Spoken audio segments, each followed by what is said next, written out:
Mari kita lihat bagian firman Tuhan yang saya siapkan bagi kita hari ini dari Matius 25 ayat 1 sampai ayat yang ke-13. Saudara-saudara yang kekasih dalam Tuhan Yesus Kristus, perhatikan pembacaan firman Tuhan ini. Saya akan membaca beberapa ayat untuk kita. Saya akan membaca ayat 1 sampai ayat yang ke-5 sekali lagi untuk kita. Gadis-gadis yang bijaksana dan gadis-gadis yang bodoh. Pada waktu itu hal kerajaan sorga seumpama 10 gadis yang mengambil pelitanya dan pergi menyongsong mempelai laki-laki. 5 diantaranya bodoh dan 5 bijaksana. Gadis-gadis yang bodoh itu membawa pelitanya, tetapi tidak membawa minyak. Sedangkan gadis-gadis yang bijaksana itu membawa pelitanya dan juga minyak dalam buli-buli mereka. Tetapi karena mempelai itu lama tidak datang-datang juga, mengantuklah mereka semua lalu tertidur. Demikian pembacaan firman Tuhan bagi kita semua. Berbahagialah kita yang membaca firman Tuhan, merenungkannya dan melakukannya di dalam kehidupan kita hari lepas hari. Saudara-saudara, tema khotbah hari ini ialah kedatangan mempelai laki-laki yang tak terduga. Kedatangan mempelai laki-laki yang tak terduga. Saudara, perumpamaan tentang gadis-gadis yang bijaksana dan gadis-gadis yang bodoh ini merupakan sebuah rangkaian pengajaran dari Tuhan Yesus kepada murid-muridnya. Saya sudah katakan minggu lalu bahwa ini ada hubungannya. Waktu membaca pasal yang ke-24, ini ada hubungannya dengan pasal 25. Dan ketika kita membaca pasal 25, ini juga ada hubungannya dengan pasal 24. Saudara, perhatikan waktu Yesus sedang bersama-sama dengan murid-muridnya, dia kemudian mengajarkan pelajaran penting untuk mereka dengan sebuah perumpamaan.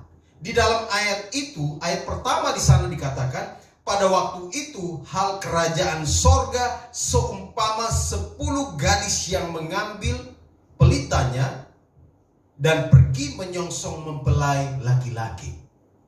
Perhatikan kata pada waktu itu. Pada waktu itu hal kerajaan sorga seumpama dan seterusnya. Pada waktu kapan, saudara yang kekasih? Pada waktu yang mana yang dimaksudkan oleh Yesus tentang kerajaan sorga yang dia ajarkan ini dalam bentuk perumpamaan? Untuk menjawab pada waktu kapan itu, maka kita melihat di dalam pasal 24. Pada waktu kapan? Pada waktu kedatangan Yesus yang kedua kali. Maka ketika bicara tentang pasal 25 ayat 1, pada waktu itu, ini menunjuk pada waktu kedatangan Yesus Kristus, hal kerajaan sorga seumpama 10 gadis yang mengambil pelitanya dan pergi menyongsong mempelai laki-laki. Jadi nats ini berbicara tentang kedatangan Yesus yang kedua kali. Saudara, perhatikan, itu sebabnya nanti kalau kita membaca sampai bagian terakhir di dalam ayat yang ke-13, di sana dikatakan, karena itu berjaga-jagalah sebab kamu tidak tahu akan hari manapun. Sebab kamu tidak tahu akan hari maupun akan saatnya. Ini bicara tentang kedatangan Yesus yang tidak akan diketahui oleh siapapun. Saatnya mana, kapan, tidak ada seorang yang tahu. Dan perhatikan juga di dalam ayat yang ke-44 pasal 24. Di situ juga ditegaskan bahwa sebab itu hendaklah kamu juga siap sedia, karena anak manusia datang pada saat yang tidak kamu duga. Yesus kemudian menyampaikan hal ini kepada murid-muridnya agar mereka semua waspada, mereka semua bersiap sedia untuk menantikan waktu kedatangannya. Sebab waktu kedatangannya itu tidak akan diketahui oleh siapapun juga. Saudara-saudara yang kekasih di dalam Tuhan Yesus Kristus, menariknya bagian ini, perumpamaan ini berbicara tentang mempelai laki-laki yang datang, lalu dia disongsong oleh 10 gadis, yang 5 bijaksana, yang 5 bodoh. Lalu kemudian cerita itu berlanjut, gadis-gadis yang punya minyak ini tetap ada di situ, yang tidak punya minyak kemudian mereka akhirnya mereka tidak bisa mendapat bagian di dalam peristiwa perjamuan itu. Tapi saudara kekasih, perhatikan, mari saya mau ajak kita untuk melihat perumpamaan ini secara rinci, secara utuh. Di situ disebutkan ada mempelai laki-laki. Tetapi menariknya di dalam nats ini tidak disebutkan mempelai perempuan. Coba saudara lihat di dalam nats itu. Saudara tidak akan menemukan mempelai perempuan. Saudara juga tidak akan menemukan dari mana mempelai pria ini datang. Lalu saudara juga akan menemukan di sana bahwa gadis-gadis yang bijaksana dan gadis-gadis yang bodoh itu, mereka sama-sama membawa pelita. Tetapi bedanya, yang satu punya minyak, yang satu tidak punya minyak. Satu kelompok itu punya minyak, yang satu kelompok itu tidak punya minyak.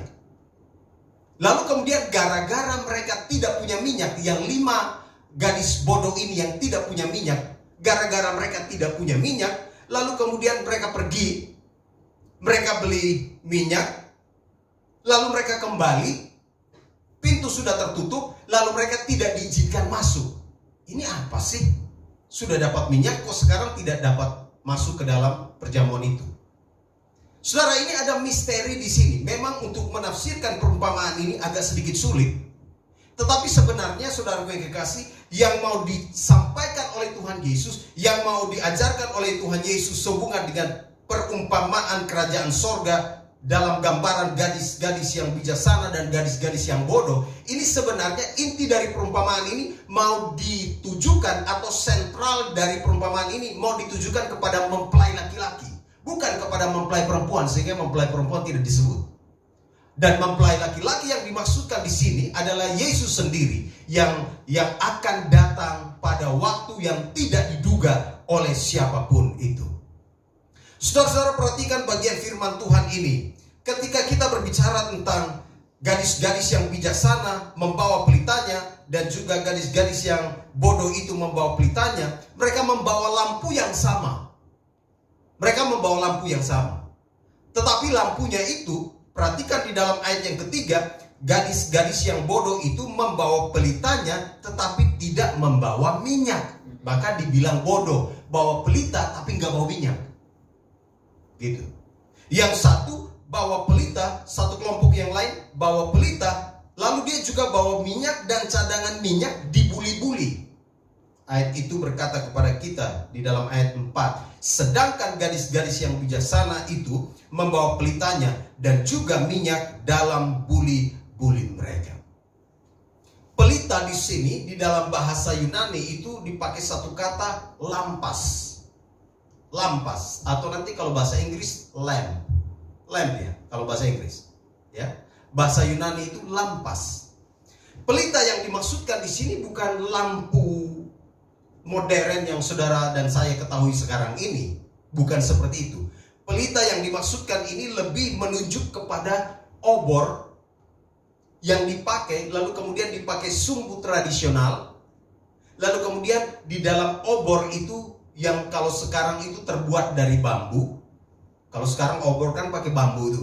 Lalu kemudian di dalam bambu itu dikasih minyak, lalu kemudian dikasih sumbu tradisional atau sumbu dari kain, atau sumbu sekarang itu dari sumbu seperti kompor itu kan, kompor hok itu kan ada sumbu. Lalu kemudian begitu sumbu itu mengisap minyak dari dalam tempat itu, kemudian dinyalakan, maka pelita atau lampu itu menyala. Obor inilah yang kemudian yang dimaksudkan di dalam pembacaan ini. Jadi ini bukan lampu seperti lampu modern saat ini. Obor ini juga yang dipakai untuk menerangi waktu orang jalan di dalam kegelapan malam. Rupa-rupanya mempelai pria ini datang pada waktu malam, sehingga mereka harus mempersiapkan obor dan minyak untuk menerangi, seperti mereka seperti pengiring pengantin itu di malam hari, dan mereka harus bersiap-siap dengan lampunya, dengan minyaknya, untuk bersama-sama dengan mempelai laki-laki itu pergi ke pesta perjamuan. Saudara-saudara kekasih dalam Tuhan Yesus Kristus, saya mau jelaskan bagian ini untuk kita semua. Waktu kita berbicara tentang gadis-gadis yang bijaksana dan gadis-gadis yang bodoh, saya membaca beberapa tulisan dan saya menyelidikinya dengan baik, dan saya menemukan bahwa beberapa penafsir atau beberapa teolog lebih cenderung menunjuk kepada nats ini sebagai gambaran gereja di akhir zaman ketika Yesus datang. Gambaran gereja di akhir zaman pada waktu Yesus datang kedua kali.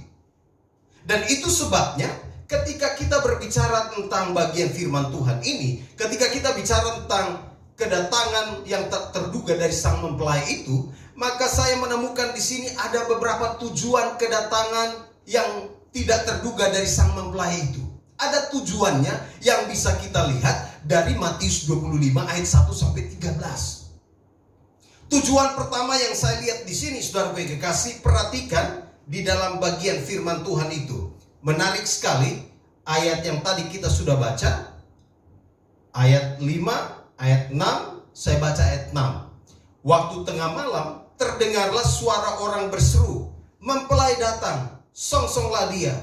Gadis-gadis itu pun bangun semuanya, lalu membereskan pelita mereka.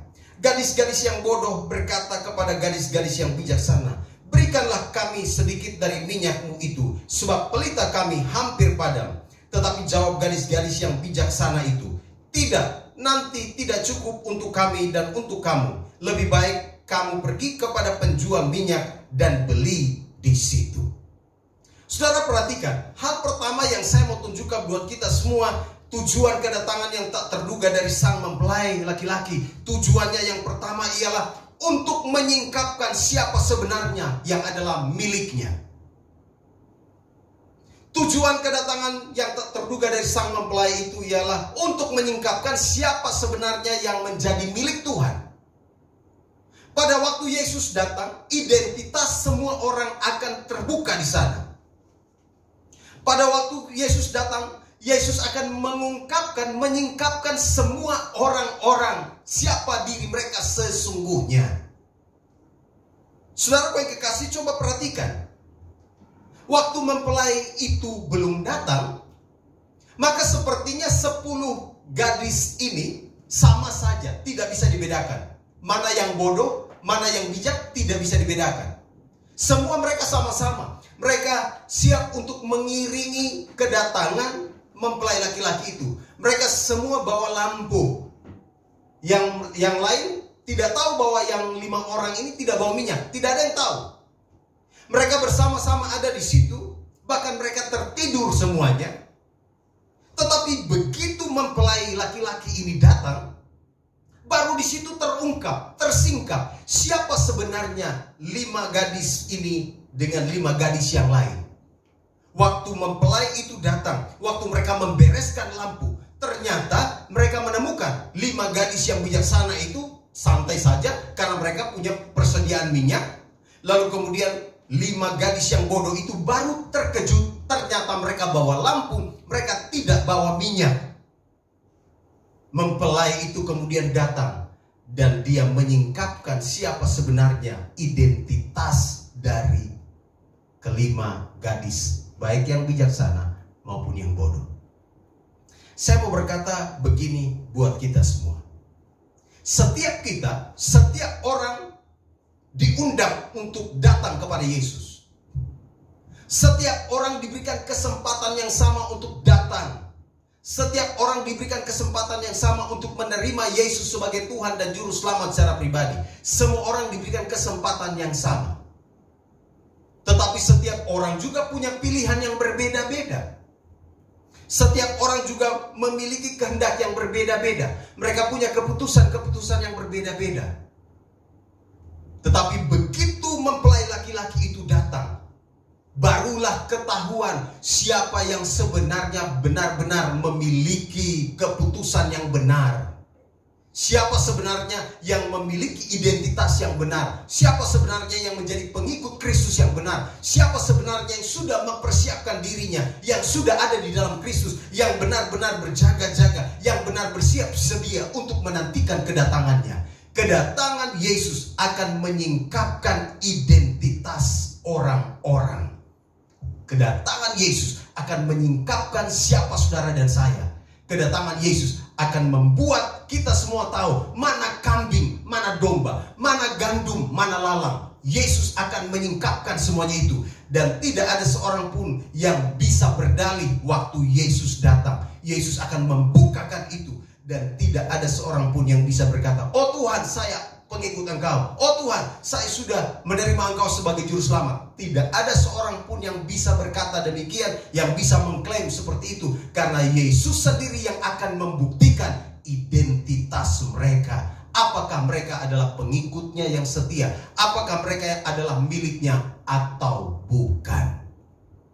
Maka waktu Yesus mengajarkan ini, hal kerajaan sorga seumpama 10 gadis yang mengambil pelitanya, dia sedang mengajarkan murid-muridnya. Jangan lupa, waktu itu yang dengar juga Yudas ada di situ. Yudas juga dengar perumpamaan ini. Dan waktu Yesus mengajarkan perumpamaan ini, dia sebenarnya mau tunjukkan bahwa waktu kedatangannya yang kedua kali, dia akan mengungkapkan siapa sebenarnya yang adalah miliknya dan siapa yang sebenarnya hanya pura-pura ikut dia. Yang pura-pura Kristen, yang pura-pura mengenal Yesus, yang pura-pura bilang saya anak Tuhan. Kedatangan Yesus akan menyingkapkan semuanya itu. Dan pada waktu itu ada yang namanya pemisahan. Jadi saudara yang kekasih, kalau baca bagian firman Tuhan ini bicara tentang kedatangan Yesus, tujuan kedatangan yang tak terduga dari mempelai laki-laki itu, mengapa tidak terduga? Tujuannya ialah supaya dia melihat siapa miliknya yang sebenarnya. Yang asli itu yang mana? Biasanya kalau ada inspeksi di kantor, atau biasanya para pejabat turun kemudian mau inspeksi, sidak, biasanya namanya sidak ya. Mau periksa nih, dia mau lihat anak buahnya kerja atau tidak. Biasanya saya ikuti berita kalau sudah pas musim liburan panjang seperti Idul Fitri atau Natal, dan orang-orang kebanyakan pergi liburan, enak sekali pergi, lalu kadang-kadang mereka terlambat pulang, dan begitu sudah kantor masuk, ada yang tidak datang, belum masuk. Lalu biasanya di hari pertama itu ada sidak, atau di hari keberapa begitu ada sidak dari pemimpin. Begitu datang, karyawan-karyawan atau pegawai-pegawai mulai keanggaput. Ditanya mana ini, oh belum ada ini, mana ini, belum ada. Di situ baru ketahuan aslinya. Siapa sebenarnya mereka? Mereka ini karyawan, pekerja, orang kantoran seperti apa? Identitas yang asli itu akan ketahuan ketika disidak, didatangi tiba-tiba. Dan inilah yang diajarkan oleh Yesus. Yesus bilang pada waktu itu mempelai itu akan datang dengan tiba-tiba. Dia datang dengan tujuan untuk menyingkapkan siapa sebenarnya saudara dan saya. Maka lihat saudara yang kekasih, nanti lihat waktu kedatangan Yesus itu ada penjelasannya di pasal 24 ayat yang ke-40. Pada waktu itu kalau ada 2 orang di ladang, yang seorang akan dibawa dan yang lain akan ditinggalkan. Ini bicara tentang mereka lagi asik-asik kerja, lagi asik-asik di ladang, lagi berkebun. Yesus datang, yang satu diangkat, yang satu ketinggalan. Ini tiba-tiba, yang tidak terduga. Waktu Yesus datang, orang-orang sedang asik dengan mungkin dunia malamnya. Waktu itu Yesus akan mengangkat yang lain ditinggalkan. Identitas asli mereka ketahuan di hari itu. Dan itu sebabnya Yesus bilang kepada murid-muridnya, karena itu berjaga-jagalah, sebab kamu tidak tahu akan hari manapun. Kamu tidak tahu akan hari maupun akan saatnya. Dia akan datang tiba-tiba. Dan karena dia akan datang tiba-tiba, saudara dan saya hidup setiap hari harus hidup benar di hadapan Tuhan. Kita harus hidup benar di hadapan Tuhan seperti hari ini. Dia akan datang, dan ketika dia datang, dia akan menyingkapkan siapa sebenarnya saudara dan saya. 5 gadis yang bodoh itu identitasnya terungkap. Siapa sebenarnya mereka itu akhirnya menjadi terungkap ketika mempelai itu datang tiba-tiba. Mempelai itu datang tiba-tiba, mereka semua beres-beres lampunya. Begitu mau dikasih hidup lampunya, nggak nyala. Mungkin pikiran saya, mereka kan bawa obor itu kan siang, jadi mereka nggak tes dulu. Namanya juga bodoh, cuek, masa bodoh. Mungkin juga ada yang model harap gampang. Ya sudah, nanti sampai di dekat sana ada minyak, kita beli aja, nggak apa-apa deh. Ada yang model gitu kan? Ya sudah, nanti-nantilah. Ada orang Kristen yang seperti begini. Ya sudah, nanti-nantilah. Ya nggak usah persiapkan diri dari sekarang lah. Ini masih muda, masih kuat. Gak mungkin lah, saya gak mungkin cepat-cepat mati lah. Gak mungkin Yesus datang untuk mengambil saya secepat mungkin. Gak mungkin lah. Itu tipe gadis yang bodoh. Kedatangan Kristus, dia akan datang pada saat yang tidak diduga. Saudara, ketika kita bicara tentang kedatangan Yesus dalam konteks pasal 25, ini bicara tentang kedatangan dia yang kedua kali. Tetapi kalau kita mau menyimpang sedikit untuk berbicara tentang kedatangan Yesus untuk membawa kita pulang ke surga, dia bisa datang memanggil saudara dan saya ketika saudara dan saya sedang tidur di tempat tidur. Waktu kita dalam keadaan santai, dia bisa datang untuk memanggil kita, membawa kita pulang. Dan kita harus bersiap sedia, karena waktu dia memanggil kita, dia datang kedua kali, dia akan menyingkapkan siapa sebenarnya saudara dan saya.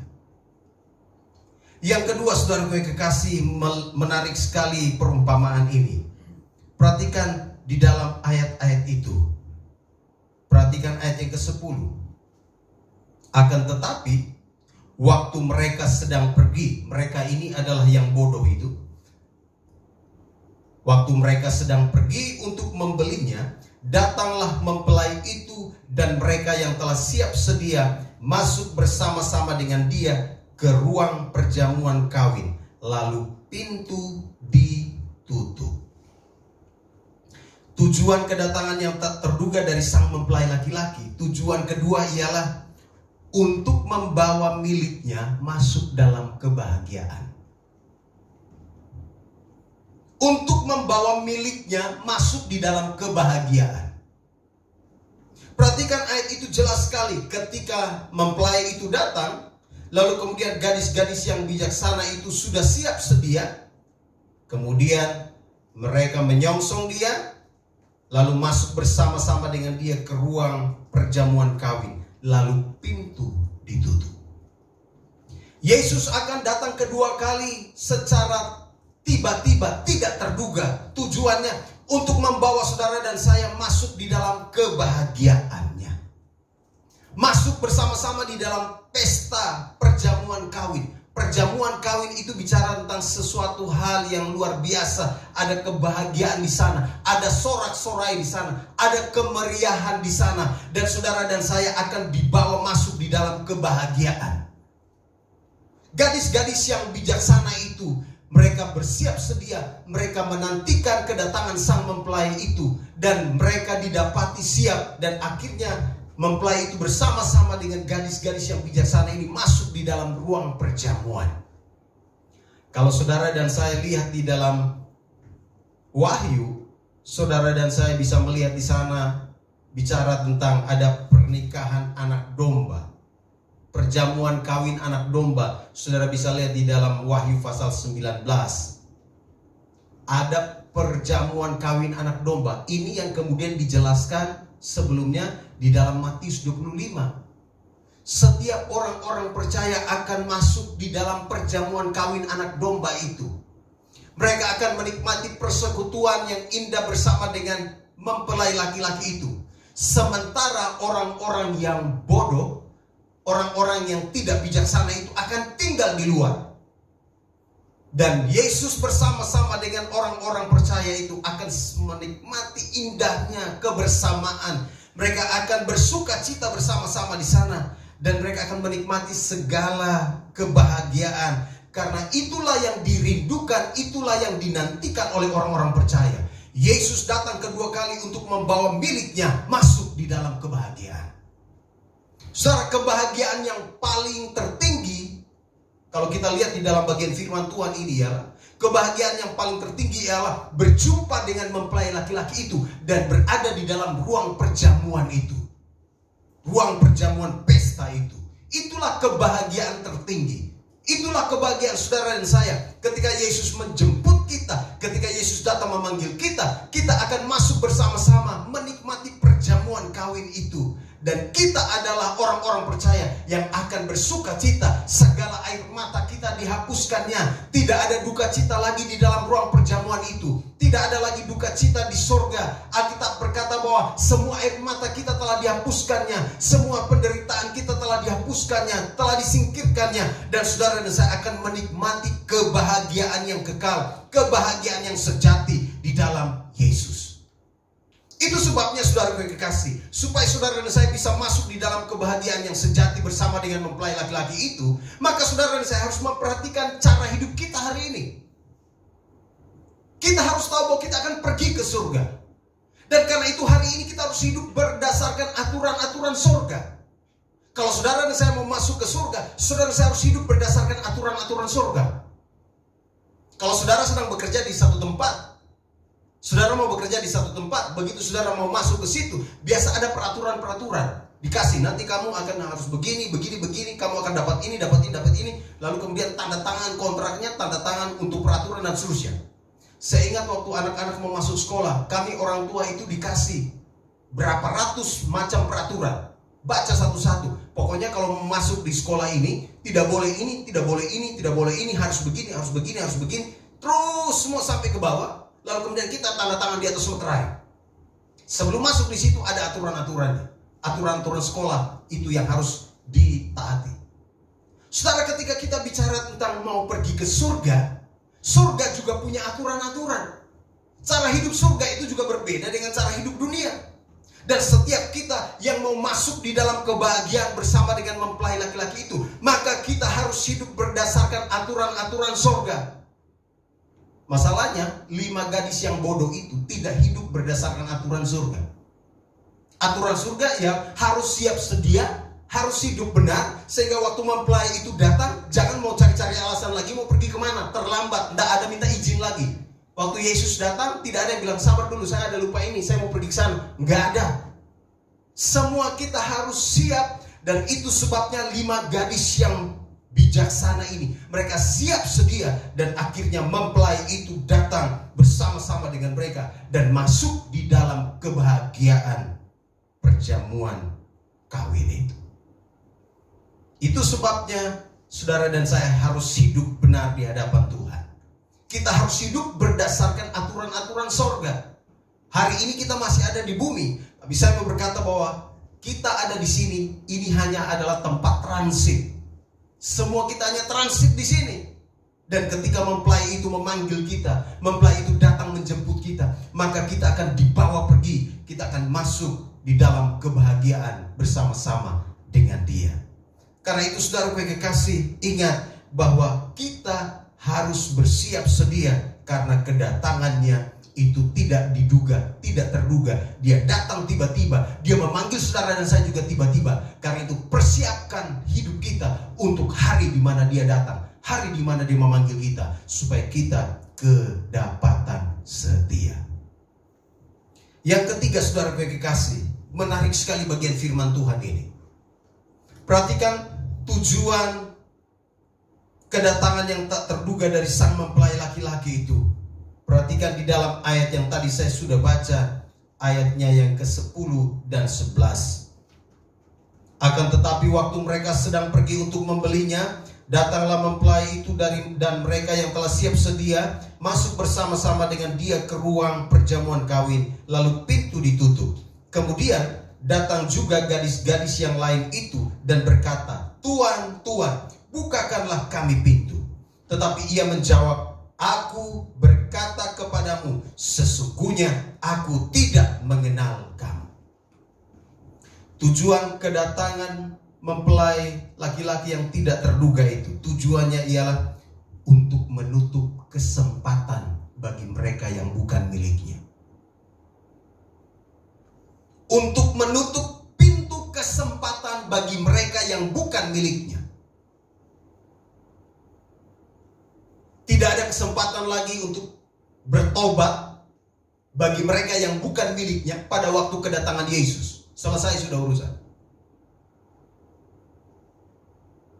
Mereka yang bodoh itu ketika mempelai sudah masuk bersama-sama dengan 5 gadis yang bijaksana itu, mereka baru buru-buru datang dan mereka katakan begini. Perhatikan ayat itu. Tuan, Tuan, bukakanlah kami pintu. Tetapi ia menjawab, aku berkata kepadamu sesungguhnya, aku tidak mengenal kamu. Betapa sedihnya karena pintu itu sudah ditutup. Tidak ada alasan lagi untuk membuka pintu itu. Karena mempelai itu sudah datang. Dan orang-orang yang bersama-sama dengan mempelai itu sudah ada di ruangan perjamuan kawin itu. Dan orang-orang yang di luar itu tidak ada kesempatan lagi. Atau dengan kata lain, tidak ada lagi kesempatan untuk merasakan keselamatan dari Tuhan ketika dia sudah datang kedua kali. Selesai sudah urusan. Kesempatan keselamatan juga tidak bisa lagi tidak lagi bisa diterima oleh seseorang ketika Tuhan sudah memanggil dia pulang ke surga. Yesus belum datang kedua kali, tetapi kalau hari ini Tuhan Yesus memanggil seseorang lalu dia masih hidup di dalam dosa, maka tidak ada kesempatan untuk dia menerima keselamatan. Kalau dia masih hidup di dalam dosa, kalau dia tidak hidup di dalam Kristus, kalau dia tidak menerima Kristus sebagai Tuhan dan Juru Selamat secara pribadi, maka tidak ada kesempatan bagi dia. Pintu kesempatan itu sudah ditutup. Itu sebabnya saudaraku yang kekasih, perhatikan di dalam Matius pasal yang ke-7. Matius 24 ini ada hubungannya dengan Matius pasal 7. Coba saudara lihat di dalam bagian firman Tuhan itu. Menarik sekali. Ayat itu berkata begini, mulai dari ayat 21. Bukan setiap orang yang berseru kepadaku, Tuhan, Tuhan, akan masuk ke dalam kerajaan sorga, melainkan dia yang melakukan kehendak Bapa-Ku yang di sorga. Pada hari terakhir, banyak orang akan berseru kepadaku, Tuhan, Tuhan, bukankah kami bernubuat demi namamu dan mengusir setan demi namamu dan mengadakan banyak mujizat demi namamu juga? Pada waktu itulah aku akan berterus terang kepada mereka dan berkata, aku tidak pernah mengenal kamu. Enyahlah daripadaku, kamu sekalian pembuat kejahatan. Perhatikan, ini ada hubungannya dengan Matius 25 tadi. Ayat yang ke-10 sampai ayat yang ke-12. Gadis-gadis yang bodoh itu berseru, Tuhan, Tuhan, bukakan pintu buat kami. Mungkin mereka bilang gini, Tuhan, kami kenal siapa Engkau. Kami sudah tunggu capek-capek ini. Kami juga sudah siap-siap untuk mau masuk di dalam pesta perjamuan itu. Tuhan itu bilang gini, sorry saya gak kenal kamu. Kamu siapa ya? Masa Tuhan tidak kenal kami? Ini orang-orang yang siap menyambutmu. Mungkin ada yang bilang, kami juga sudah terbiasa di dalam ibadah. Kami terbiasa melayani Engkau Tuhan. Kenapa pintu itu ditutup bagi kami? Tapi Tuhan itu berkata, aku tidak kenal kamu. Saudara, kadang-kadang ada orang Kristen yang pura-pura mengenal Tuhan. Ada orang percaya yang pura-pura mengikut Kristus. Ada orang-orang percaya yang pura-pura melayani Tuhan. Melayani tapi pura-pura. Pada waktunya Yesus akan bilang begini, sorry, saya tidak kenal kamu. Itu hari yang paling menyedihkan. Bayangkan, udah melayani capek-capek nih, udah usir setan pakai nama Yesus nih, udah lakukan semuanya ini, tapi masih tetap hidup di dalam kejahatan, masih hidup di dalam dosa. Hari itu Yesus akan bilang gini, sorry, saya tidak kenal kamu.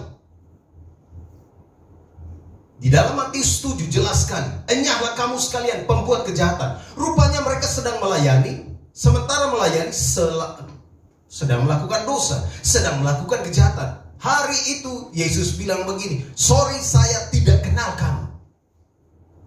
Saya waktu baca bagian firman Tuhan itu, ini hari yang luar biasa. Hari di mana Yesus akan menjatuhkan vonis penghukuman.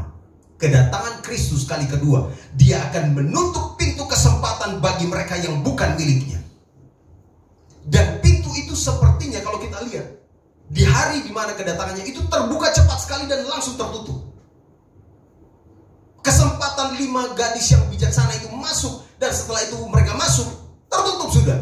Yang lain datang mungkin terlambat sedikit, beberapa menit saja, gak ada kesempatan. Mungkin mereka bilang, kan kami cuma hanya berapa menit terlambat. Tuhan bilang, enggak, saya enggak kenal kamu. Karena kamu tidak siap sedia, kamu tidak waspada, hidupmu penuh kejahatan, kamu pura-pura Kristen, kamu bilang kamu mau ikut bersama-sama menyongsong aku, tetapi ternyata kamu tidak bawa minyak.